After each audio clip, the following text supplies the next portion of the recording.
Hello guys, may malaki kaming isda today. Dalawang ulo ng malaking isda. Diba?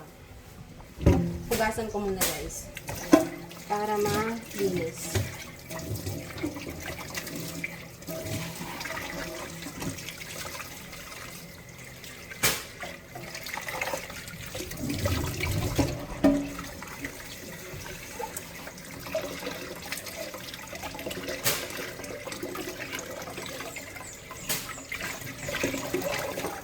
Sila na magtatanggal ng mga hasang at di ko kaya, sobrang laki talaga.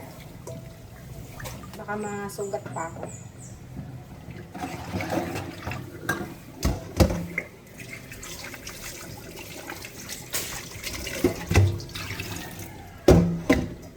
Lalagay ko muna siya dito.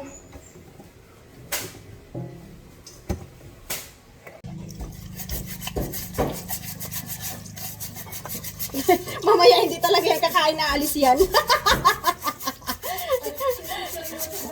Pag oras na ng kain na alis yan, tingnan mo.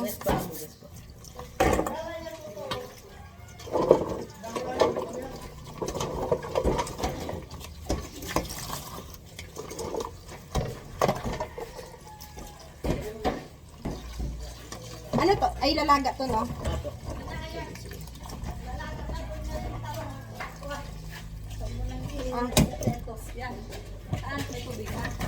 Alam niyo to guys, lalaki ng talaba.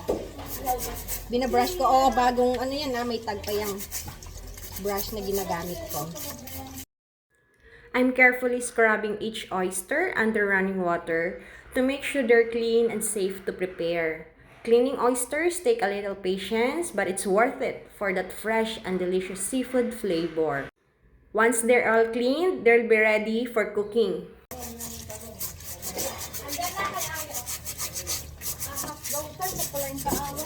Basta Monday to Friday, doon siya, te.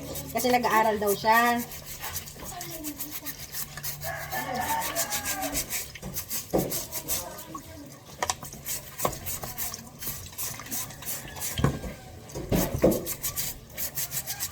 Te, palinis na lang mamaya dito kay ate, ha.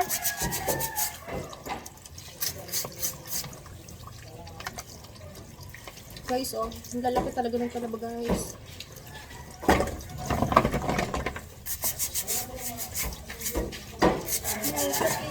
Dahil kayo na maglinis dito mamaya, nakakahiya kay ate ko. Ason rocks nyo nga, pati yung sa tiles. Ayan! Gawan mo to! Kuha ko ng nalagyan na doon na may sakit. Tingnan mo ate Des, nabuhayan na sa ate Cora, andito ka na. Naglulungkot to kahapon pa eh.